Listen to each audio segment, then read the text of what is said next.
Just for the jokes. But that isn't what you personally believe doesn't necessarily pertain to our shared reality, right? But that way, what you think is real, it's not necessarily the case. It's more about what you can demonstrate to be true, right?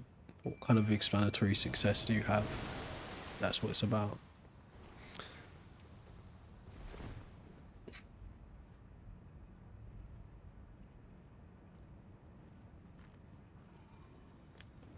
Alright, let's see if we can get this guy up against a wall, man. He's so annoying. Ah, he's got me. He cooked me already.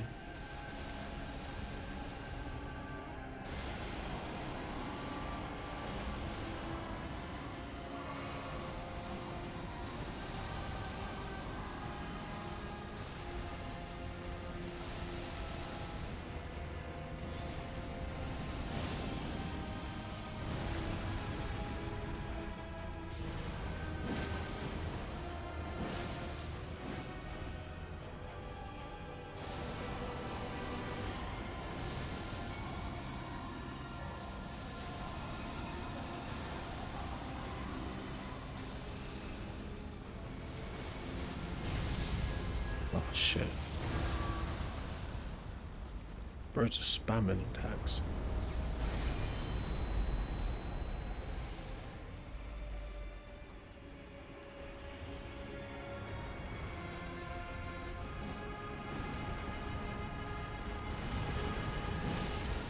Oh yeah, so I read up on the lore of this game and I realized why some of the dragons are like the way they are. Basically, the dragons used to actually rule this realm in the game, so it makes sense why they're that way now. But yeah, I didn't realize that. So it explains why this dude is missing a head. I think, no, that's what it was. The dragon I beat at the beginning of the stream, what's his name again? Bale. He went up against this dragon, Placidusax ducks. Placidudux is funny. Uh, so yeah, the Placidudux was the original Elden Lord. It's kind of, I don't even know how they come up with this shit or how they figured it out, but that explains kind of some of the lore of the dragons in this game. But yeah, I think that's why he's missing a head. Placidudux, yeah, I've been calling him Placidudux. It's Placidusax. It's dyslexia, bro. It's dyslexia. It happens. All right. Intermission. I'm saying humans invented gods. It's an explanatory claim. And it's not just one type of god I'm talking about. I'm talking about all known types of gods. Every single configuration you can think of. In fact, the anteceding god concepts are necessary in order to get to the modern understanding of God, which is like the 3O God. So there has to be an evolution of God concepts, which correlates to the human evolution in order for us to get to this idea of God that we have today. Whether you're mixing like theological and philosophical ideas or if you're just going strictly classic theology, it's still an evolution of ideas and concepts in order to get here today as what we think about God being. So just that alone should demonstrate the fact that it's us that's been conceptualizing and devising gods from the beginning. Yeah, so we've just gone through ethics and morality. We're not going to go back there. If you're not able to track what I've said, then just go research it in your own time. But in simple terms, there are various different ethical systems. There's no one right ethical system. That's the point. It's a human thing that humans produce. Like I said earlier, if there were no humans, there wouldn't be morals and ethics. As an example, we don't hold animals morally accountable because animals don't possess the same cognitive faculties as humans. Okay, it's just as simple as that. So amongst cultures, historically, over time, different regions, different societies have different ethical systems. Even within one society and civilization, there are multiple different ethical systems at work, all like coexisting and working together. Right? So there is no truly one is better than the other, but again, subjectively you could say one is better than the other based on your values, right? What you think is right. But objectively, I don't think you could say one is better than the other.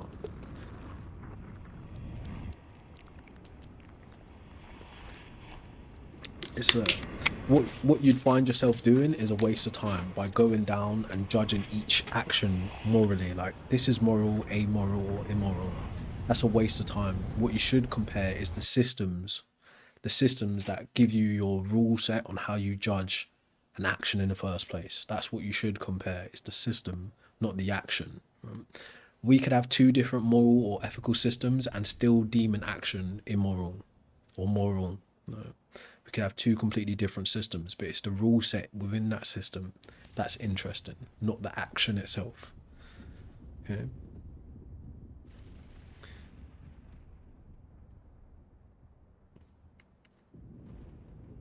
Wait, there's a new King James version? How many versions are there? Yeah, well again, why do you think they might all have flaws? Right? Because they're all human. Have you ever met an infallible human? I haven't. I know what you're gonna like. Jesus was infallible. No, right? You might think that, but not necessarily. What did the fig tree do? Right? What did the Greek woman do? Anyways, so that's funny internal critique. But yeah, if these systems come from humans and humans are like fallible, then our systems will be fallible as well. Right? It's only times you find things that appear to be like objectively certain is when you're talking about formalized systems, basically, right? Things like maths, things like logic, and even within those, you can afford some level of error as well. So I don't know what to tell you, man. It just comes down to school of thinking, basically, a school of thought that you subscribe to, in my opinion. Right, so formalized processes. That's what I wanted to say. But most things is how, again, school of thought thing. Most things, I don't think true objectivity is obtainable for most things. Being the fact that we are humans, we are subjective, or we're subjects in a subjective experience, if that's the right way to say it. Most things aren't really accessible from an objective point of view. We can like try our best though. Most things outside of formalized processes or systems like maths and logic and stuff require interpretation. Interpretation requires subjectivity. It's just kind of how it is. Or like sensory data and shit.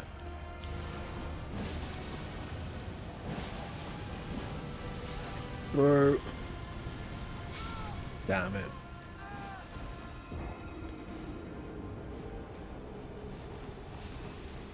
Well, yeah, that's a good point as well, David. Right, there is an esoteric element to modern religions or like the Abrahamic religions. So there's people like mythicists and mystians and shit.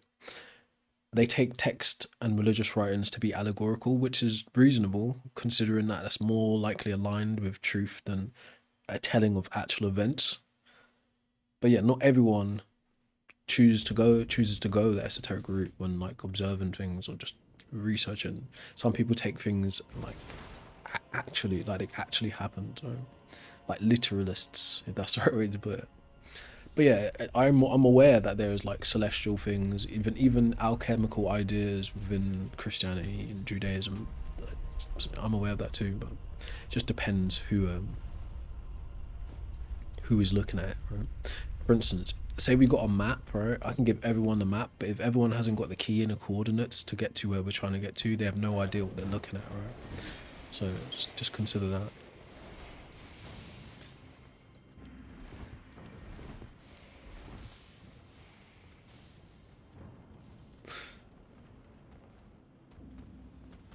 Bye.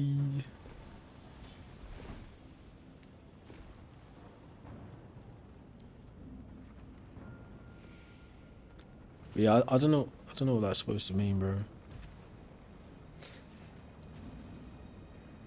But anyways, not to get too distracted by the woo-woo shit. I'm simply saying humans invented God. It's an explanatory claim. I forgot to pick up my points. I feel that has explanatory success, right? Given that we've got the how, we've got the why, and in some cases we've got the when and the where. It also has predictive power, meaning we can explain any new discoveries of gods that we come across or religious ideas too. So in my book, I think that's pretty close, if not solid, explanatory success in terms of describing the how, the what, when, and why of gods without actually having to posit gods exist. Now, if you're on the other side of the table and you're positing that gods actually do exist, then as always, the burden of proof is on you to demonstrate that. But since I'm making a positive claim, I'm giving evidence to support that positive claim.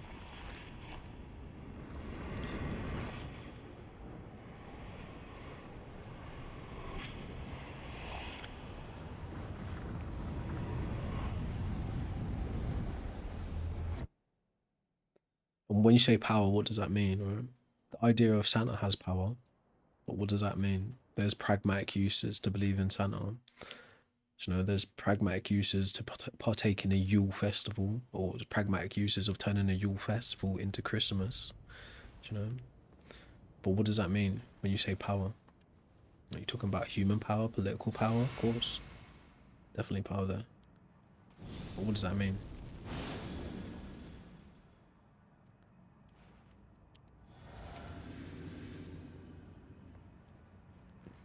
Well, I should have waited to use that.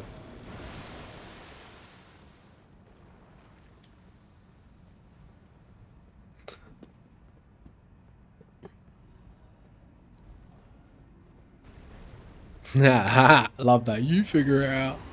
You wasn't expecting that reply, was you? Totally fine. So yeah, anyways, I'm saying humans invented God, all known gods, psychological constructs. You'll hear it 100 times. There's no evidence that they've ever existed as independent entities, meaning that there was like a mind-independent things that can choose for themselves and act for themselves without humans acknowledging their existence. There's never been evidence of that. Thanks for the rose. We have to do this dragon later. I did beat Bale, right? So I at least got to get some credit. If you guys missed the Bale fight, it was at the beginning of this stream. The Cider Ducks I have beaten before, but it don't look like today is going to be that day. It's Placido Sax.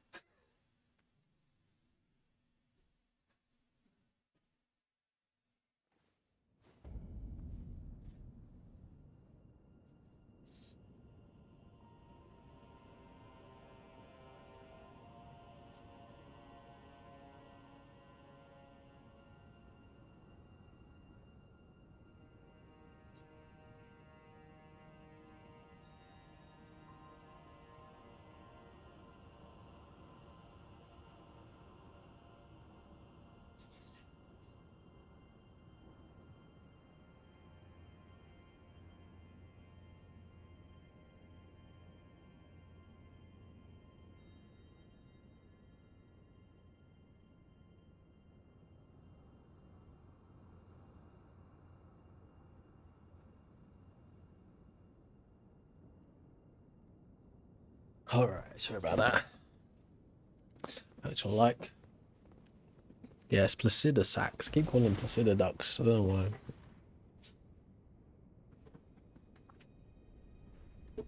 But do you have any evidence that your God actually exists? Or are you just a believer?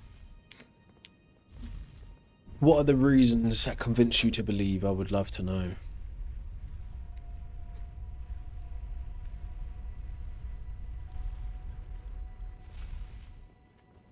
What is the evidence your God exists?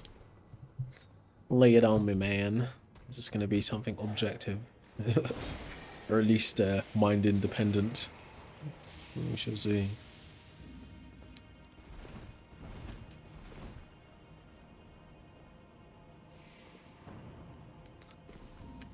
Some anecdotals. If you're just tuning in, I'll give it to you 100 times. Humans invented God. It's an explanatory claim. We know the how. Early types of gods would have been observational, based on what's called hyperactive agency detection device. It's basically a cognitive theory that suggests humans have a built-in tendency to assign agency to things when perceived as a threat, or it's hard to understand what the thing is. So a simple example of this would be like an early hominidae, someone in our hominid family would have saw what me and you today called lightning and thunder. They would have said, I have a mind, but I don't understand that thing. Therefore, that thing either has a mind or there's a mind who controls that thing.